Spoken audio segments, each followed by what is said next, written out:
હું ચારણ છું, ગઢવી છું. સ્વાભાવિક રીતે અમે દેવી પુત્રો છીએ એટલે સંગીતની નજીક હોઈએ. સંગીત સાથે ગરોબો વધતો ગયો. તો આજે તો ગુજરાતની અંદર કે ગુજરાત બહાર આપણા જ્યાં ગુજરાતીઓ વસે છે ત્યાં એક પાલુભાઈ ભજનાનંદી તરીકે એક આખી છાપ ઊભી થઈ છે. ભજન સંતવાણી અને સાહિત્યની એની બહુ જબરી જ આપણા સમાજની અંદર એનું યોગદાન રહ્યું છે. હવે કચ્છમાં આવવાનું થયું એટલે એક આપણી સિમ્પલ આમ દેશી ભાષાની એક કહેવત છે કે દોડવું હતું અને ઢાળ મળ્યો. હાર્મોનિયમ એક તો બધા પાસે હોય, 2 હોય, 3 હોય, પણ આપણે હાર્મોનિયમ એવા ભેગા કરવા છે અને એ પણ એન્ટિક. એવું નહીં કે બજારમાં જે નથી મળતું પૈસા લઈને નીકળી અને જે દુકાનમાં અવેલેબલ ન હોય એ ટાઈપના હાર્મોનિયમ લેવા છે.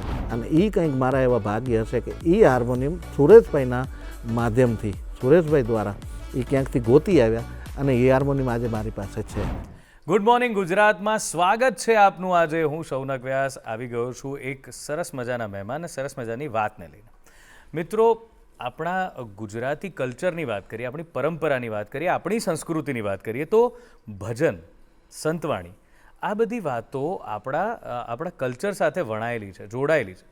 પણ કાળક્રમે થયું એવું છે કે એ વસ્તુઓ જે એટલી લોકપ્રિય હતી, જે દરેકના જીવનનો એક અભિન્ન ભાગ હતી, હિસ્સો હતી, કે એના સિવાય કોઈનું પ્રભાત થતું નહીં.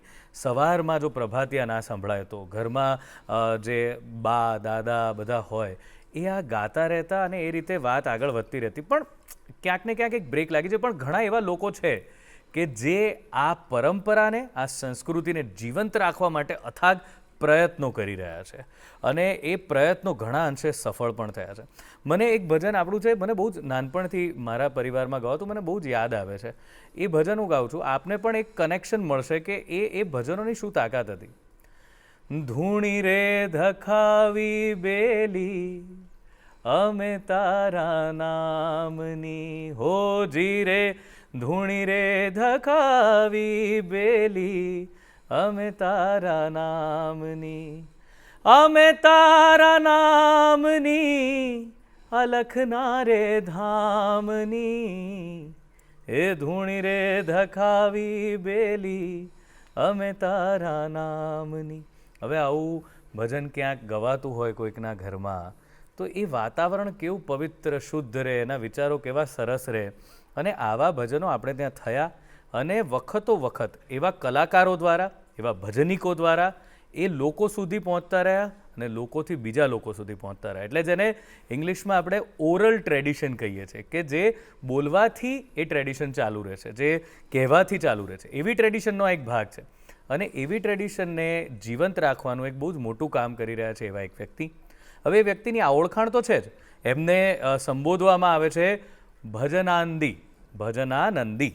એટલે ભજનમાં જેમને આનંદ છે, ભજન જ જેમનો આનંદ છે અને જે ભજનથી લોકોને આનંદ આપે છે, મારી સમજણ પ્રમાણે એવા વ્યક્તિ. બીજું કે એમનો એક અનોખો શોખ છે. આપણે નાનપણમાં ઘણા બધાને એવા શોખ હોય છે કે કોઈક ટિકિટ કલેક્ટ કરવાનો શોખ હોય છે, સિક્કાઓ કલેક્ટ કરવાનો શોખ હોય છે, એવા બધા શોખ હોય છે. કોઈકને કપડાં કલેક્ટ કરવાનો શોખ હોય છે. પણ આ શોખ તો કંઈક અનેરો શોખ છે. મેં ક્યારેય સાંભળ્યું નથી, તમે સાંભળ્યું તો જરા કહેજો. એમને શોખ છે હાર્મોનિયમ કલેક્ટ કરવાનો. સાહેબ, હવે સંગીતમાં રસ હોય એ વાત બરાબર છે, પણ એમાં માણસ 300-400 હાર્મોનિયમ કલેક્ટ કરી નાખે, ગજબ વાત છે ને. અને એ પણ એવા હાર્મોનિયમ કે જે એવા દિગ્ગજોના છે અથવા તો એવા કે જેની સાથે કંઈક વાતો જોડાયેલી છે, એવા હાર્મોનિયમ લાવવા, પોતાની પાસે રાખવા. અને અહીંથી વાત અટકતી નથી, ઘણી આગળની પણ છે, એ તો વાત કરતાં કરીશું. પણ એવા જ એક બહુ જ સાલસ સ્વભાવના, બહુ જ સરસ ભજનિક અને ઉમદા વ્યક્તિ એવા પાલુભાઈ ગઢવી આજે આપણી સાથે છે.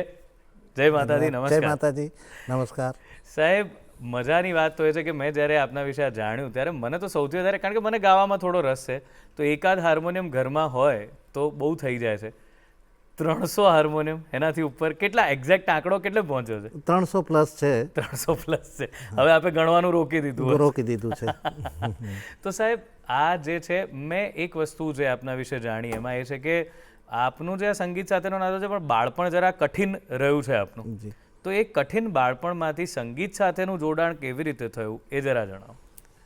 કારણ કે નાનો હતો ત્યારે આર્થિક સ્થિતિ એટલી બધી સારી નહોતી અને એ સમયની અંદર, કારણ કે મારો જન્મ 1975માં, હા અને એ સમયના કચ્છને જો આપણે જોઈએ તો આર્થિક રીતે કચ્છ આમ પણ બહુ કંઈ હતું નહીં અને કચ્છના માણસો કચ્છમાં છોડી અને મુંબઈ અથવા અન્ય જગ્યાએ વસવાટ કરતા હતા, ધંધા અર્થે નીકળી જતા હતા.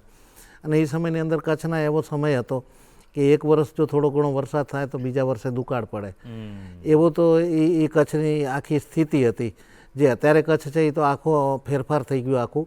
અને ભગવાને પરમાત્માએ કંઈક કચ્છ ઉપર એવી કૃપા કરી, કચ્છને એવું કહી શકાય કે ભૂકંપ જ્યારે આવ્યો અને ભૂકંપની અંદર કચ્છને જાનહાનિનું બહુ જ મોટું નુકસાન થયું. પણ એના પછી કચ્છની આખી તસવીર બદલાઈ ગઈ છે. અત્યારે દુનિયાના લોકો કચ્છની અંદર ધંધા રોજગાર માટે થઈને આવે છે. તો એ આર્થિક સ્થિતિ એટલી બધી સારી નહીં, સંઘર્ષ કરવો પડતો હતો. પણ સંઘર્ષમાં પણ જો કોઈ મને એક બળ આપતું હોય, કંઈક મને કોઈક એમ સપોર્ટ જો મળતું હોત તો સંગીત હતું. એ નાનપણથી હું ચારણ છું, ગઢવી છું. સ્વાભાવિક રીતે અમે દેવી પુત્રો છીએ એટલે સંગીતની નજીક હોઈએ. અમે માતાજીની આરાધના, સ્તુતિ ગાવું આ બધું અમારા સહજ બાબત છે. અમારા ઘરની અંદર પણ અમારી માતાઓ, દીકરીઓ, બહેનો જે છે એ ઘરકામ કરતાં કરતાં પણ માતાજીના ગુણગાન ગાતી હોય. અને એ ગુણગાન જ્યારે ગાતી હોય અને ચારણની દીકરી એટલી સુરીલી તો હોય જ. બિલકુલ. અને એ ગાતી હોય ને એ સાંભળતા હોય એટલે અમે નાના હોઈએ એટલે અમારે ચારણના દીકરાને બાળપણથી જ આ સંસ્કાર મળતા હોય. એવી જ રીતે મારા પિતાશ્રી એમને પણ સંગીતનું અને ભજનનો બહુ શોખ હતો. અને નાનપણથી અમારા ઘરની અંદર સંગીત વાગ્યા કરે, ભજન વાગ્યા કરે. કલાકારો જે તે સમયના મારા પિતાજીના મિત્રો હતા એ અમારા ઘરે એમનો અવરો રહે. એમના કલાકારોથી પરિચિત થઈએ, કલાકારો વિશે જાણીએ કરીએ ત્યારે અંદરથી જિજ્ઞાસા વધુ જાગે. અને એ રીતે ધીમે ધીમે સંગીત સાથે ગરોબો વધતો ગયો. તો આજે તો ગુજરાતની અંદર કે ગુજરાત બહાર આપણા જ્યાં ગુજરાતીઓ વસે છે ત્યાં એક પાલુભાઈ ભજનાનંદી તરીકે એક આખી છાપ ઊભી થઈ છે. એ ગુરુ કૃપા હી કેવલમ. જી બિલકુલ બિલકુલ બિલકુલ. જી. તો આપને આ રીતે આ ભજન સાથે એટલે આપના પરિવારમાં જ આજે પણ મને એ વાત તો જાણવી જ છે કે આજે આપણે ભજનોની આપણી પરંપરા છે, સંતવાણી છે, એ શું છે, કેવી રીતે એનું કેટલું મહત્ત્વ છે આપણા સમાજમાં અને અત્યારે એની શું પરિસ્થિતિ છે? જ્યારે વાત આવી અત્યારે ભજન, સંતવાણી અને સાહિત્યની, જી, એની બહુ જબરી જ આપણા સમાજની અંદર એનું યોગદાન રહ્યું છે. જી જી. જે મહાપુરુષોએ, જે સંતોએ, જે કવિઓએ, જે લેખકોએ જે ભજન લખ્યા, જે સંતવાણી લખી, જે સંતોના હૃદયમાંથી જે શબ્દો સ્ફુર્યા અને સંતોએ જે પોતાની વાણી સ્વરૂપે જેને જગતની અંદર રજૂ કર્યા એને સંતવાણી આપણે કહેતા હોઈએ છીએ. અને જે કવિઓએ જે રચનાઓ, પદ જે લખ્યા, જે કવિતાઓ હોય કે પદ હોય કે પછી જે કંઈ રચના, એને આપણે જે આજે આપણા સમાજની વચ્ચે જ્યારે સારા જે સુરીલા ગાયકોએ કે સુરીલા વાર્તાકારોએ, સુરીલા સાહિત્યકારોએ જ્યારે એ વાતો સમાજની વચ્ચે જ્યારે રાખી ત્યારે એને એટલું આવકાર મળ્યો. એનું કારણ એ હતું કારણ કે આપણા ભજનો, આપણી સંતવાણી, આપણું સાહિત્ય એ સંસ્કારોથી ભરેલું છે અને એ અમૂલ્ય વસ્તુ છે. આપણા ભારત દેશની અંદર જ્યારે ભારતની આખા દેશની જ્યારે સંસ્કૃતિની વાત કરીએ ત્યારે આપણા ગુજરાતની જે છે આ ભજન, સંતવાણી, સાહિત્ય એ બધા પ્રદેશો કરતાં આપણને કંઈક અલગ ઓળખ અપાવે છે. આ આપણી એક વિરાસત છે. અને આ વિરાસતની અત્યારના સમયમાં કારણ કે એવા એની અંદર યોગદાન આપનારા સાહિત્યકારો, ગાયકો, ઉપાસકો, ભજનીકો અને સંતોએ જ્યારે એની અંદર પોતાના આયખા આપી દીધા છે. એટલા માટે અને એ ભજન સાંભળીને, એ સંતવાણી સાંભળીને, એ સાહિત્ય સાંભળીને અનેક મહાપુરુષો સર્જન થયું છે મહાપુરુષોનું. ત્યારે વર્તમાન સમયની અંદર આ આપણું ભજન, આપણું સંતવાણી, આપણું સાહિત્ય કોમર્શિયલ બનતું જાય છે, એક આર્થિક ઉપાર્જન માટેનું એક સાધન બનતું જાય છે. ત્યારે સ્વાભાવિક વસ્તુ છે કે કોઈ પણ વસ્તુ છે એ જ્યારે કોમર્શિયલ થાય, એ વ્યવસાયિક બની જતી હોય તો એની અંદર જે એનું તત્વ છે ને એ તત્વ ખતમ થઈ જતું હોય. એ સમયની અંદર જૂના જમાનાની જો વાત કરીએ તો એ સમયના ભજનીકો, એ સમયના સાહિત્યકારો, એ સમયના ગાયકો જ્યારે શબ્દો રજૂ કરતા ત્યારે માણસ સ્તબ્ધ બની જતું. અમે એ દ્રશ્ય અમે પોતે જોયેલા છે. અને અત્યારે જે દર્શકો જે આ શો નિહાળી રહ્યા છે, ગુડ મોર્નિંગ ગુજરાત, એમાંના ઘણા દર્શકોને એ દ્રશ્ય એમણે પણ જોયા હશે કે જ્યારે એ સંતો, એ ગાયકો જ્યારે એ વાણી પ્રસ્તુત કરતા હોય ત્યારે માણસોના મોઢા ફાટી રહેતા હતા. બરાબર. આવી રીતે સાંભળતા હતા. કારણ કે ભજન સંતવાણી સાહિત્ય છે ને એ આપણી અંદર આધ્યાત્મિકતાને સર્જન કરે છે, માણસને શાંત બનાવે છે. પણ અત્યારે આ વસ્તુ કોમર્શિયલ થઈ ગઈ, આખી એને પ્રોફેશનલ બનાવી દીધી, વ્યવસાયિક બનાવી દીધી. જેનાથી શું થશે કે અત્યારનો ઝડપી યુગ આવી ગયો, હાઈટેક યુગ આવી ગયો, આધુનિક યુગ છે. અત્યારે ભૌતિકવાદનો યુગ ચાલે છે. કોઈની પાસે એટલો સમય નથી કે કોઈ બાળક એના માવતર પાસે બેસે, અથવા માવતરને સમય નથી કે એ બાળકને સમય આપી શકે. તો અત્યારે આપણી અત્યારની પેઢી કે આવનારી પેઢીને જો સંસ્કારોનું સિંચન કરવું હશે, અને આપણે ભારતીય છે એવી કંઈક દુનિયાને જો આપણે ઓળખ અપાવી હશે, તો આ જો આપણામાં હશે તો જ આપણે ભારતીય તરીકે આપણી ઓળખ હશે. નકર તો પછી વેસ્ટર્ન કલ્ચર અને આપણા કલ્ચરની અંદર આગળ જતાં બહુ કંઈ ફેર રહેશે નહીં, કારણ કે આ બધું ભૂસાઈ જવાનું છે. એટલે હું તો હંમેશના માટે જ્યાં જ્યાં જાઉં છું, જ્યાં જ્યાં વાતચીત કરવાનું થાય, જ્યાં કાર્યક્રમમાં ક્યાં ઉપસ્થિત હોઈએ, અથવા મારા સોશિયલ મીડિયાના પ્લેટફોર્મ ઉપરથી પણ દરેકને ટકોરે કરતો હોઉં છું કે ભગવાન ઉપર ભરોસો રાખો, કારણ કે કીડીને કણ અને હાથીને મણ આપવાવાળો ઈ જ છે. ઠીક છે, તમે અનાજમાં નમક પડે એ રીતે તમે કદાચ કોમર્શિયલ થાવ તો ઠીક છે, પણ 100% જો તમે વ્યવસાયિક થઈ જશો તો આપણી આ વિરાસત છે એ વિરાસતનું પતન થઈ જશે. બિલકુલ બિલકુલ એવું છે. બહુ જ સારું ઉદાહરણ આપ્યું કે નમક અનાજમાં હોવું જોઈએ, નમકમાં અનાજ હોય તો એ ખવાય જ નહીં, એ કોઈને પહોંચે નહીં. બહુ સાચી વાત કરી સાહેબ. પણ આપે જે આ વાત કરી એ બહુ જ કામની છે કે આપણે બધા આપણા મૂળને પકડી રાખવા જોઈએ, તો જ આપણે આગળ વધી શકીએ એમ છીએ. બહુ જ સાચી વાત કરી. તો સાહેબ, આ તો આપના બાળપણની સંગીત સાથે નાતો થયો એની વાત થઈ. સંગીતનો નાતો અલગ છે, એ આપ રિયાઝ રોજ કરતા હશો કે ઘરમાં ચાલતું હશે, પણ આ હાર્મોનિયમ પ્રેમ ક્યાંથી થઈ ગયો આપને આટલો બધો? જી, એની વાત કરું તો મારી બાલ્યાવસ્થા લગભગ 3 વર્ષની અવસ્થા હશે, અને મારા બાપુજીની સાથે અમારા આજુબાજુમાં, અમારા ગામમાં અથવા આજુબાજુના ગામમાં, મારું ગામ માંડવી તાલુકાનું જન્મસ્થળ મોટા ભાડિયા, હાલ રહીએ છીએ અમે મોટા કાંડાગરા વાડી વિસ્તારમાં. એ સમયે અમારા ગામમાં કે આજુબાજુના ગામમાં જ્યાં ભજન સંતવાણી થાય, એટલે મારા બાપુજી મને તેડી જતા. આજે અગાઉ મેં જે તમને વાત કરી ને એના અનુસંધાનમાં જ આ વાત છે કે એ સમયમાં માવતરોને બાળકની અંદર સારા સંસ્કારોનું સિંચન થાય એના માટે થઈને એક અંદરથી એક એવી ચિંતા રહેતી કે મારા બાળકની અંદર મારું બાળક સંસ્કારી બને. તો એ બધાને ખબર હતી કે સારા સંસ્કાર ક્યાંથી મળે? સારું સાંભળે, સારું જોવે, સારું વાંચે, સારા માણસો સાથે બેસે, સારી સાત્વિક જગ્યામાં બેસે, તો જ સારા સંસ્કારો આવવાના છે.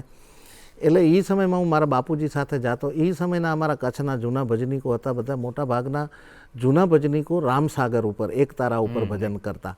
અને ધીમે ધીમે એની અંદર પછી હાર્મોનિયમની સંગત આવી. અને આમ બેઝિકલી આમ તમને હાર્મોનિયમની જો થોડીક વાત કરું તો ઘણા બધા મિત્રોને આનો નોલેજ છે. હાર્મોનિયમ આપણું ભારતીય વાદ્ય નથી. અચ્છા. હા, હાર્મોનિયમ છે એ યુરોપનું છે, પશ્ચિમનું છે.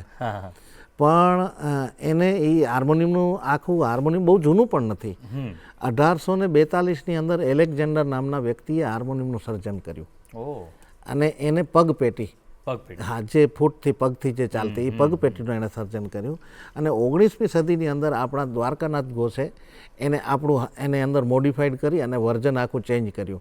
અને જે અત્યારે આપણે બધા, તમારા ઘરે જેમ હાર્મોનિયમ છે, ઘણા બધાના ઘરે જે હાર્મોનિયમ, ઘણા બધા કલાકારો જે સંગીતની અંદર જે સંગત માટે થઈને હાર્મોનિયમ યુઝ કરે છે, એ આપણા ઇન્ડિયન છે. અને મોસ્ટ પોપ્યુલર અત્યારે ઇન્ડિયન હાર્મોનિયમ છે. તો એ હાર્મોનિયમને પ્રથમ વખત મેં પરમ પૂજ્ય ભજનના જેને ભીષ્મ કહી શકાય અને સ્વર સમ્રાટ સાચા અર્થમાં જેને કહી શકાય એવા પરમ પૂજ્ય નારાયણ સ્વામી બાપુને પ્રથમ વખત જ્યારે મારી નાની અવસ્થાની અંદર મેં એમને હાર્મોનિયમ વગાડતા અને ગાતા, તો પરમ પૂજ્ય નારાયણ બાપુને તો એક અલૌકિક વિભૂતિ હતા પોતે, અને કંઈક એમને એવી ગોડ ગિફ્ટ હતી. એમનું પ્રારબ્ધ એટલું મજબૂત હતું કે જનરલી કેવું હોય છે કે અત્યારે કેમ આપણે કંઈક ઘણું બધું કોઈ વસ્તુ મોબાઈલ લઈએ તો એની અંદર આપણને ઇન્સ્ટોલ કરવું પડે, લોડ કરવું પડે બધું, પણ એ તો બધું ઇન્સ્ટોલ કરીને જ આવ્યા હતા. એને ક્યાંય કોઈ નારાયણ બાપુએ ક્યાંય તાલીમ નહોતી લીધી, કોઈ નહીં શાસ્ત્રીય સંગીતની કે નહીં આપણા લોકસંગીતની કે નહીં કંઈ. એમને ભણતરે માત્ર 2 ચોપડી ભણેલા હતા. પણ સંગીતની દુનિયામાં, ભજનની દુનિયામાં હાર્મોનિયમ પ્લેની વગાડવાની જે રીત એમની, એ આજે પણ લોકો સંગીતકારોથી માંડીને એમના દીવાના છે. અને એ સમયની અંદર સ્વાભાવિક વસ્તુ હતી કે હું એમનો આશિક બની જાઉં, એ તો સહજ બાબત હતી. કારણ કે પૂજ્ય નારાયણ બાપુના આંગળા પડતા હોય અને એમનું જે એ હરિભાવ વિશ્વનાથનું એમનું હાર્મોનિયમ, હરિભાવ વિશ્વનાથ બોમ્બેની હાર્મોનિયમ મેકર કંપની, અને મેલ જેની અંદર આપણા ભાવનગરના MJ મિસ્ત્રીના રીડ, અને એ હાર્મોનિયમનો બાપુ વગાડતા હતા અને ગાતા હતા. અને એ હાર્મોનિયમનો અવાજ બાપુ ગાતા હતા એના કરતાં વધુ મને હાર્મોનિયમના જે અવાજ હતો, ટોન હતો, એની સાથે મને ખૂબ લગાવ થઈ ગયો. એ સમયની અંદર મેં મારા બાપુજીને એવી વાત કરેલી કે બાપુ આ જે બાપુ ભજન ગાઈ રહ્યા છે ને જે વગાડે છે એને શું કહેવાય? તો સ્વાભાવિક રીતે ગામની અંદર એને હાર્મોનિયમ તો અત્યારે બધા કહેતા હોય છે, પણ નકર એને પેટી કહેવાય, પેટી બાજુ કહેવાય કે બેટા એને પેટી કહેવાય. બાપુજી આપણે આવી પેટી લઈએ તો મારા બાપુજી મને એવો કીધું કે અત્યારે તારી ઉંમર હજી નાની છે, હજી એ તો તું મોટો થઈશ એટલે તને લઈ દઈશ કરીને. પણ એ સમયમાં પેટી ખરીદવી એ અમારા માટે સહજ બાબત નહોતી, એમ સહેલાઈથી નહોતી લઈ શકાતી એવી આર્થિક સ્થિતિ હતી. પણ પછી પરમાત્માએ જ્યારે આપ્યું છે ત્યારે અઢળક આપ્યું છે કે અત્યારે 300+ હાર્મોનિયમ મારી જોડે છે. એટલે ત્યારથી મને લગાવ વધતો ગયો આ હાર્મોનિયમ પ્રત્યે. પછી ધીમે ધીમે મારે પણ મારું 10 ધોરણ ભણી કરી અને મારે મુંબઈ જવાનું થયું, જ્યાં હું નોકરી કરતો હતો બ્રિજ કેનીમાં અમરસન્સની અંદર. અને ત્યાં પેડર રોડ ઉપર અમારા કચ્છના જે બહુ જ મોટા સંગીતકાર તરીકે જેમની નામના એવા કલ્યાણજી આણંદજી, એમાંના કલ્યાણજીભાઈને ત્યાં અમારે જવાનું થયું. કલ્યાણજીભાઈને મળ્યો, એમને પગે લાગ્યો. પછી કલ્યાણજીભાઈને મને પૂછ્યું કે તમે ક્યાંથી છો? મેં કચ્છથી નામ પૂછ્યું ત્યારે મેં કીધું કે મારું નામ પાલુભાઈ ગઢવી છે. કે ગઢવી છો? કે હા. તો કે નોકરી ન કરાય તારે તો ગાવાનું હોય. વાહ! પણ આપણને ત્યારે એ વસ્તુમાં રસ એ એટલા માટે નહોતો કે ગાઈને કંઈ પૈસા ભેગા કરવા કે રૂપિયા રડવા એના માટે ગાવાનું હોય. ગાવાનું તો શેના માટે છે? પરમાત્માને રીઝવવા માટે હોય. અને એ સમયની અંદર કલ્યાણજીભાઈને મળ્યો, એમના પાસેથી ઘણી સારી એવી ટિપ્સ મળી. એમણે મને એક સાદું હાર્મોનિયમ મને ગિફ્ટ પણ આપેલું, જે હજી પણ મારી પાસે પડ્યું છે. અને આ પછી હાર્મોનિયમની યાત્રા શરૂ થઈ. ક્યાં વાત છે! તો ભાઈ આ રીતે એક સાદું હાર્મોનિયમ પહેલાં આવ્યું અને એ પણ કલ્યાણજીભાઈ તરફથી. હવે આ યાત્રા કેવી રીતે આ 300 હાર્મોનિયમ સુધી પહોંચી છે અને હજુ બીજું શું ચાલી રહ્યું છે એ જાણવામાં તમને પણ રસ છે અને મને પણ બહુ રસ છે. પણ અત્યારે સમય છે એક વિરામનો, તો લઈએ એક વિરામ.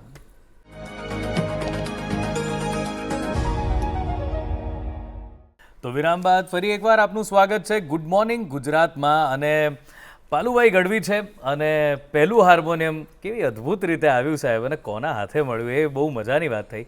પણ પછી તમને આ વસ્તુ ક્યાંથી સૂજી કે મારે આવા બધા હાર્મોનિયમ કલેક્ટ કરવા છે, એ ખાસ જાણવામાં રસ છે મને. જી, પ્રથમ હાર્મોનિયમ મને જ્યારે કલ્યાણજીભાઈ તરફથી મને ગિફ્ટ મળ્યું એટલે મારા માટે તો એ અમૂલ્ય એક જેને કહેવાય ને કે જીવનનો એક અદ્ભુત લાવો એમ.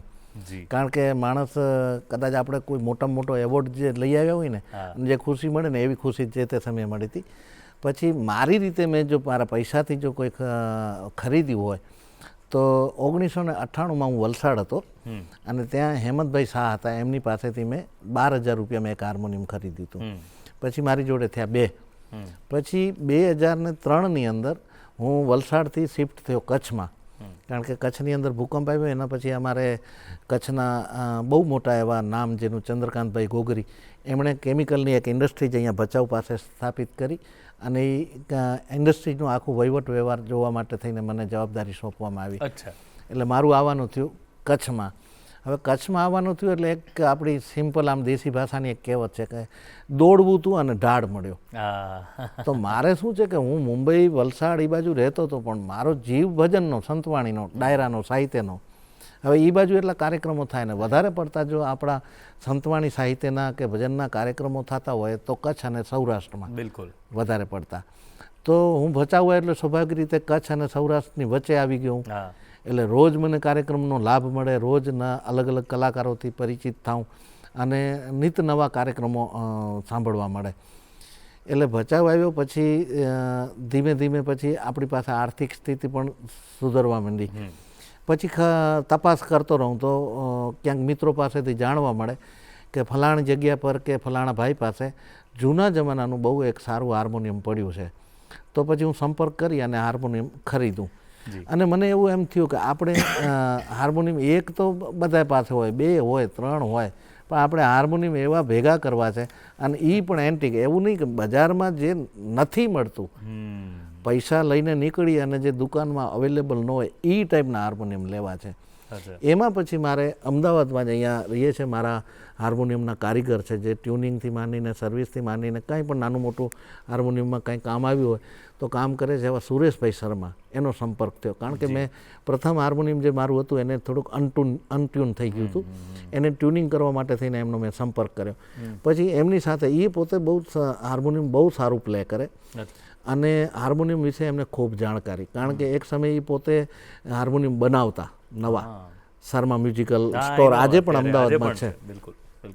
તો એ સુરેશભાઈ શર્માનો સંપર્ક થયો. સુરેશભાઈ પાસેથી બધી માહિતી લીધી મેં, કારણ કે એ સમયે મારે હાર્મોનિયમ વિશે વધુ ને વધુ હું જાણવા માટે, કારણ કે અત્યારે હાર્મોનિયમ માટે થઈને સ્પેશિયલી તમે એમ કહો કલાક, એક તો હું કલાક સ્પેશિયલ હાર્મોનિયમ ઉપર આખું બોલી શકું. ઘણા બધા લોકોને કે ઘણા બધા કલાકારો, જે નવા કલાકારો આવે છે એને ખબર નથી કે હાર્મોનિયમ એટલે એ લોકો એવું સમજે છે કે જે બોક્સ છે ને પ્લે કરી અને સાઉન્ડ આવે એટલે એ હાર્મોનિયમ. નહીં, એવું નથી હોતું.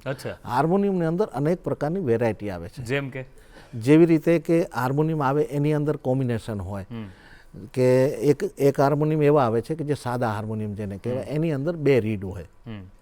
હવે એ 2 રીડ હોય એની અંદર મેલ હોય, મેલ ફિમેલ હોય, બાસ મેલ હોય, બાસ ફિમેલ પણ હોય, અલગ અલગ હોય. હવે ઘણા બધા છોકરાઓને એવી ખબર નથી હોતી કે એમને કોઈ એવું ગાઈડ નથી કરતું કે તમારા ગળાને કયું મેચ થાય છે અને તમારા માટે કયું બેસ્ટ છે. પછી ઘણા એવા છોકરાઓને મેં જોયું કે એમને એવું લાગ્યું કે હું ઘણી બધી મહેનત કરું છું પણ કાંઈ મને હવે ખુદને ન ગમે, એટલે પછી શું કે મૂકી દે. કારણ કે એણે પહેલેથી જ પહેલું પગથિયું જ ખોટું લીધું હતું. એને રુચિ ક્યારે થાય કે એને ખુદને આનંદ આવે એવું થાય તો એવી રીતે 2 લાઇનના હાર્મોનિયમ હોય, 3 લાઇનના હાર્મોનિયમ હોય, કપલરવાળું હાર્મોનિયમ હોય, ચેન્જર હાર્મોનિયમ હોય, એમાં અલગ અલગ કંપનીઓના હાર્મોનિયમ હોય. એની અંદર રીડની અંદર પણ અલગ અલગ ક્વોલિટીના રીડ આવે. જેવી રીતે કે પેરિસના રીડ આવે, જર્મન રીડ આવે, પછી ભાવનગરના રીડ આવે, વાલુકડના રીડ આવે, કુકડના રીડ આવે. અત્યારે વધારે પોપ્યુલર, વધારે પડતા હાર્મોનિયમની અંદર જે યુઝ થાય છે પાલીતાણાના રીડ અત્યારે સૌથી વધારે યુઝ થાય છે. અને કલકત્તાની અંદર મેઇન માર્કેટ અત્યારે હાર્મોનિયમનું કલકત્તામાં. ગુજરાતની અંદર પણ આપણે ભાવનગર અને પાલીતાણાની અંદર હાર્મોનિયમ બને છે, જેમ કે મનોહર છે, રાજ મ્યુઝિકલ છે, પછી આ બધા શિવરંજની છે, આ બધા આપણા ગુજરાતી મેકર અત્યારે પણ છે. અને ગુજરાતના પણ એવા બરોડાની અંદર શંકરલાલ મિસ્ત્રી, જે માત્ર એને એવું થતું એ શોખથી બનાવતા, અને એ સમયની અંદર કે એને ખબર પડે કે આ બહુ જ ઊંચા ગજાના ગાયક છે તો એના માટે સ્પેશિયલ એને ગળાને મેચ થાય એવું હાર્મોનિયમ બનાવીને આપી આવતા. એ એમનો શોખ હતો. બહુ ઓછા માર્કેટની અંદર અત્યારે શંકરલાલ મિસ્ત્રીના હાર્મોનિયમ એ તો બનવાના બંધ થયા ને 60-70 વર્ષ થઈ ગયા છે, પણ એ માર્કેટની અંદર આજે બહુ ડિમાન્ડ છે. પછી એવી રીતે મુંબઈની કંપની DS રામસિંગ, એના હાર્મોનિયમ જે અત્યારે મોટા ગજાના જે ગઝલ ગાયકો ગુલામ અલીથી માંડીને જગજીતસિંહથી માંડીને એ બધા જો ગાયકો હોય તો એ DS રામસિંગના હાર્મોનિયમ યુઝ કરતા હતા, કારણ કે એનું સાઉન્ડ, એની ક્વોલિટી આખી જુદી હતી. અને અત્યારની અંદર દરેક વસ્તુ, હવે સમય બદલાણો અને આ ફાસ્ટ જમાનો આવી ગયો એટલે દરેકને એવું છે કે જેમ બને એમ રોજનું વધારે પ્રોડક્શન કેમ આવે અને વધુ રૂપિયા કેમ બને, અને લોકોને બહુ કંઈ હાર્મોનિયમમાં એવું કંઈ હોતું નથી.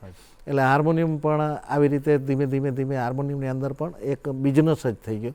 જો કે હાર્મોનિયમનો બિઝનેસ એવો છે કે એની અંદર બહુ કંઈ માર્જિન નથી.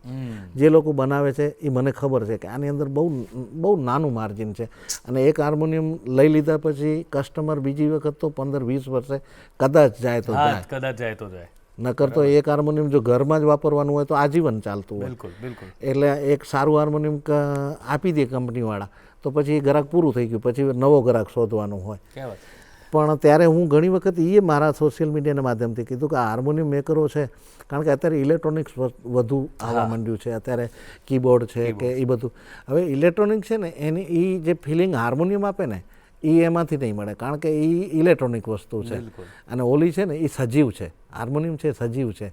એની અંદર લાકડું, એની અંદર રીડ, એની અંદર ધમણ, એની અંદર જે પાસા, આ બધાનું જે કોમ્બિનેશન છે ને એની અંદર જે સાધના, એનાથી આખી એ વસ્તુ.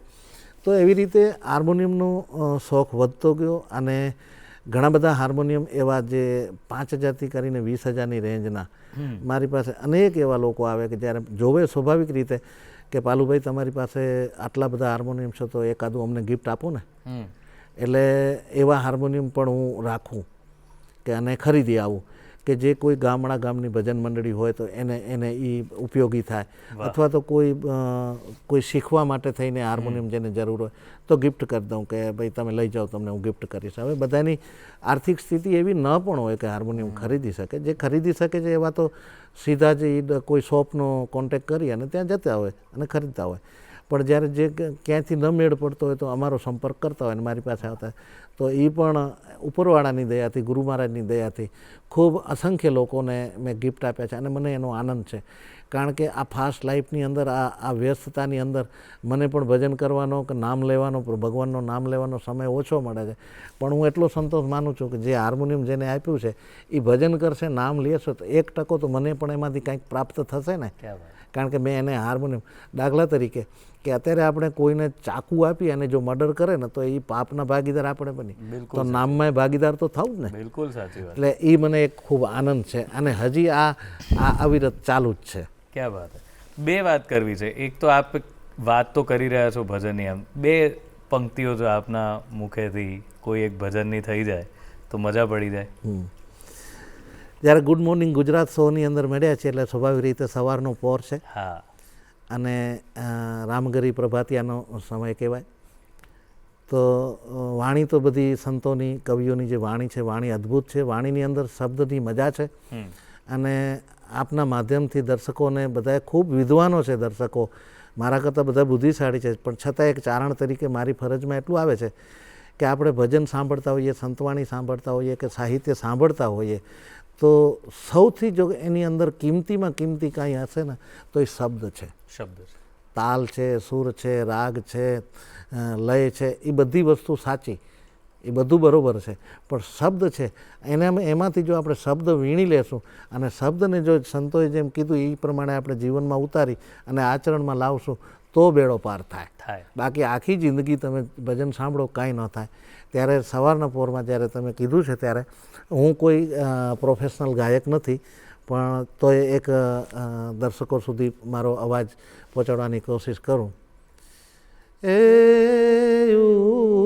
ઉગયા સૂરજ બાણ નવે ખનમાં હુઆ જાન, ગત મેં ગંગાજી મળી ગયા કરે છે પ્રણામ રામ, ગત મેં ગંગાજી મળી ગયા કરે છે પ્રણામ રામ. વાહ વાહ વાહ, આનંદ આવી ગયો ખરેખર. તો આ વાત તો થઈ, પણ આ તમે જે હાર્મોનિયમ કલેક્ટ કર્યા છે એમાં ઘણા મોટા મોટા નામ મારી સામે આવે છે. પંડિત ઓમકારનાથ ઠાકોર, પંડિત જસરાજજી, આર.ડી. બર્મન સાહેબ. આ બધા હાર્મોનિયમ લેવા જતી વખતે કોઈ ખાસ સરસ મજાના પ્રસંગ બન્યા હોય જે જીવનભર યાદ રહી ગયા હોય, એવો કોઈ પ્રસંગ કોને અમને? આપણે સંગીતની અંદર અનેક ઘરાના છે ભારત વર્ષની અંદર, જેમ બનારસ ઘરાના, પછી અલગ અલગ ઘરાના જે છે, એવી રીતે આપણા ગુજરાતની અંદર આપણા અમદાવાદ શહેરની નજીકમાં સાણંદ સ્ટેટ, અને સાણંદ સ્ટેટ વાઘેલા બાપુ, દાઢી બાપુ તરીકે પણ લોકો, જે પોતે શક્તિ ઉપાસક અને સંગીતના બહુ જ, જેને સંગીતની અંદર પદવીઓ આવે, જેમ આપણે કેમ ભણતરની અંદર પણ આવે એમ પંડિતની પદવી પણ છે કે ભાઈ એ પંડિત. અને પંડિતોથી ઉપર જો કોઈ હોય તો એવી પદવી જેને દઈ શકાય એવા આપણા સાણંદ સ્ટેટ હતા. અને જેમની પાસે જે તે સમયે પૂરા ભારત વર્ષના જે સંગીતના જે ચાહકો, રસિકો, એવા જેના આપણે નામ લઈએ કે પંડિત જસરાજજી, પંડિત ઓમકારનાથ ઠાકુર, અને એમની લેવલના ભારતભરમાંથી બધા અહીંયા આવતા અને 15 દી, મહિનો, 2 મહિના રોકાતા. એ આપણા માટે, આમ ગુજરાત માટે એક બહુ ગૌરવની વાત છે. અને એ જ્યારે એ સંગતની અંદર એ બેસતા કરતા, ત્યારે સંગીતની જ્યારે સંગત થતી અને એમાં જે હાર્મોનિયમ આ લોકો જે વગાડતા, પ્લે કરતા, અને એ કંઈક મારા એવા ભાગ્ય હશે કે એ હાર્મોનિયમ સુરેશભાઈના માધ્યમથી, સુરેશભાઈ દ્વારા એ ક્યાંકથી ગોતી આવ્યા અને એ હાર્મોનિયમ આજે મારી પાસે છે, કે જેને પંડિત જસરાજજી, પંડિત ઓમકારનાથજી તેમજ અન્ય અનેક એવા સંગીતકારો કે એવા ગાયકોએ જે વગાડ્યું છે. પછી એક મારા મિત્ર છે તુષારભાઈ વોરા, મુંબઈ છે, એમના દ્વારા આરડી બર્મન અને એસડી બર્મન સાહેબનું, અને એ જે ગીત હોય એનું કમ્પોઝિશન તૈયાર કરે. તો એ કમ્પોઝિશન તૈયાર કરે એટલે એમનું કમ્પોઝિશન મોટા ભાગના જે હતા એ ગાંધારથી હતા. તો ત્યાંથી એમના એ હતા. હવે એ હાર્મોનિયમ ઘણા બધા મિત્રોને મેં બતાવેલું છે કે એ પાસું એની જે કી હોય ને એ સતત ત્યાં એનો ઉપયોગ થતો ને એટલે એ પાસું ત્યાં એનામાં ખાંચો પડી ગયો છે. પછી ભજનની દુનિયામાં જ્યારે, સંતવાણી દુનિયામાં જ્યારે વાત આવે તો ત્યારે તો પરમ પૂજ્ય બ્રહ્મલીન નારાયણ બાપુને જ યાદ કરવા પડે. તો પરમ પૂજ્ય નારાયણ બાપુએ જેના ઉપર ભજન કર્યા, જે સાધના કરી, એ હાર્મોનિયમ પર મારી જોડે છે.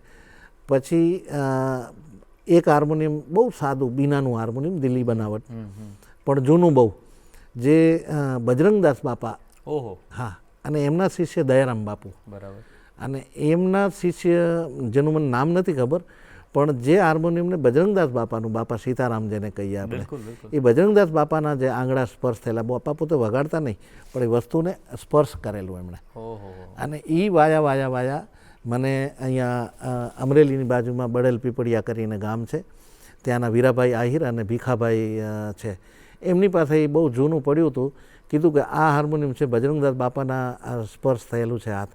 પછી તો લોકોને બધાને ખબર પડતી ગઈ કે પાલુભાઈને આ બહુ શોખ છે, તો આવી જે એન્ટિક ચીજો હોય તો એના માટે થઈને મને સંપર્ક કરે, કારણ કે મારે ત્યાં હાર્મોનિયમની 2 ટાઈમ પૂજા થાય છે. કારણ કે હું હાર્મોનિયમને માત્ર હાર્મોનિયમ નથી માનતો, કારણ કે સ્વર જ ઈશ્વર છે. જેમ ઈશ્વર નિરાકાર છે એમ સ્વર પણ નિરાકાર છે. જેમ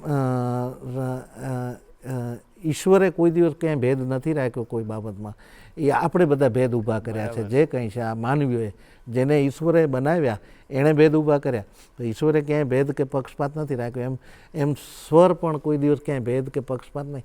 એ તમે સા અહીંયા લગાડો કે અમેરિકા લગાડો, સા જ રહે, એની તાસીર બદલાતી નથી. એટલે સ્વર જ ઈશ્વર છે એ રીતે. અને એની અંદર જ્યારે 7 સ્વર છે, એ 7 અને 5 બીજા, એમ 12 સ્વરની પૂજા મારે ત્યાં થાય છે. એટલે એ હાર્મોનિયમની જે વાત આવી કે પંડિત જસરાજજી, પંડિત ઓમકારનાથજી, પરમ પૂજ્ય નારાયણ બાપુ, બજરંગદાસ બાપા, એવી રીતે અમારા કચ્છના કાકુ મહારાજ હતા, બહુ જૂના ભજનીક હતા.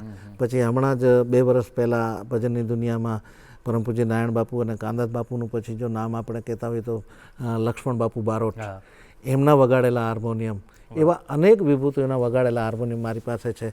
એક હાર્મોનિયમ એ મારા મિત્ર તુષારભાઈ દ્વારા જ મને મળેલું છે કે પંડિત ભીમસેનજી જ્યારે મહારાષ્ટ્રમાં એમનો કાર્યક્રમ હોય, બોમ્બે કે પૂના કે બાજુ, તો ખાસ એક એમના મિત્ર પાસે એક હાર્મોનિયમ હતું DS રામસિંહનું, અને એ હાર્મોનિયમ સંગત માટે થઈને બીજા જોડે વગાડતા, એમનું નામ ભૂલી ગયો છું, પણ એ સંગત માટે થઈને ખાસ એ મિત્રને ફોન કરતા કે મારો શો છે, અહીંયા કાર્યક્રમ છે, પૂના છે, બોમ્બે છે કે ક્યાંય નાગપુર કે એ બાજુ ક્યાં આવું છું ને તમે ઓલું હાર્મોનિયમ લઈને આવજો ને, એ હાર્મોનિયમની સંગત મને જોઈએ. એટલે એમની સાથે ઘણી વખત સંગતમાં વપરાયેલું હાર્મોનિયમ પર મારી જોડે છે. એવા અનેક હાર્મોનિયમ છે. પાલુભાઈ, તમારી વાતમાં સંગીત પ્રત્યેનો તમારો પ્રેમ છે ને એટલી જ ભારોભાર આધ્યાત્મિકતા છે, અને એટલું જ જીવનને ખરેખર સાર્થક બનાવવાનો જે દ્રષ્ટિકોણ છે એ પણ રહેલો છે. એટલે આ તમે માત્ર હાર્મોનિયમ નથી ભેગા કરી રહ્યા, તમે તો ખરેખર આધ્યાત્મિક તમારું આખું જે ધન છે એ બધું ભેગું કરી રહ્યા છો અને લોકોને આપી પણ રહ્યા છો. તો સમયની મર્યાદા છે, પણ આપની જે આ વાતો છે એ ખરેખર બહુ મજાની રહી અને લોકોને આનાથી ખૂબ પ્રેરણા મળશે. અને ખરેખર સવાર સુરમયી અને સરસ બની ગઈ. મૂળ વાત હા સર, પ્લીઝ પ્લીઝ. જી, જ્યારે આપણે આજના આ એપિસોડને અહીંયા વિરામ આપવા તરફ, કારણ કે સમયની મર્યાદા, અને સમયની મર્યાદા જીવનમાં બહુ જરૂરી છે. સમયને જો ન ઓળખી શક્યા તો પછી બધે ફેલ થઈ જવાના છે. પણ જ્યારે આજે સંગીત માટે થઈ ભજન સંતવાણી સાહિત્યની વાતો લઈને જ્યારે હું અહીંયા આવ્યો હોઉં, ત્યારે ખાસ દર્શકોને કહીશ, અને બધાએ કહેતા આવ્યા, પણ મારો મેસેજ વધુ લોકો સુધી પહોંચે એવો આપ બધાએ પણ પ્રયત્ન કરજો કે આપણા દરેક ઘરની અંદર સંગીતનું એક વાદ્ય તો હોવું જોઈએ. ભલે તમારા ઘરમાં કોઈ વગાડે કે ન વગાડે, કોઈ પણ વાદ્ય તમે રાખો. પછી એવું જરૂરી નથી હાર્મોનિયમ રાખો, તબલા રાખો, ફ્લૂટ રાખો કે ગિટાર રાખો, કોઈ પણ XYZ એક સંગીતનું વાદ્ય રાખજો. સંગીતનું વાદ્ય છે એ મા સરસ્વતીના બધા ઘરેણાં છે. સંગીતના જે વાદ્યો છે ને એ માતાજીના સરસ્વતીના એના ઘરેણા છે, અને જ્યાં એનું ઘરેણું હશે ને ત્યાં સરસ્વતીની આવન જાવન હશે. એ ઘરની અંદર એની આવન જાવન. અને ભૂલે ચૂકે કદાચ તમારા બાળકને તમારા પરિવારમાં કોકને ક્યારેક એવું મન થયું કે ચલને હાર્મોનિયમ પડ્યું છે અને એને રુચિ જાગે, તો એ ઘરની અંદર ક્યાંક સંત પણ જન્મ ધારણ કરી શકે છે. આ સંગીતની બહુ મોટામાં મોટી તાકાત છે. અને એ સંગીતની તાકાતની વાત કરું તો કનૈયો જ્યારે વાંસળી વગાડતો ને, એ વાંસળીથી ગાયું છે ને ચરવાનું ભૂલી જતી, પાણી પીવાનું ભૂલી જતી, એના બાળકને ધવરાવવાનું ભૂલી જતી. આ સંગીતની તાકાત છે. આવા તો અનેક ઉદાહરણો આપી શકીએ, પણ સમયની મર્યાદા છે. એટલે આપને ખાસ આપના માધ્યમથી એટલું કહીશ કે ઘરમાં એક અવશ્ય એક સંગીતનું વાદ્ય રાખજો, અને આપણી જે મૂળ પરંપરા, જે આપણી વિરાસત છે, એવી ભજન સંતવાણી સાહિત્ય જે છે એ શક્ય હોય ત્યાં સુધી કોમર્શિયલ ન બને અને એની જે મૂળ તત્વ જળવાઈ રહે એવા પ્રયત્નો હું કરું છું એવું નહીં, પણ આપણે બધાએ મળીને કરીએ તો આવનારી પેઢીને હજી આમાંથી કંઈક ઘણું બધું મળી રહેશે. ધન્યવાદ.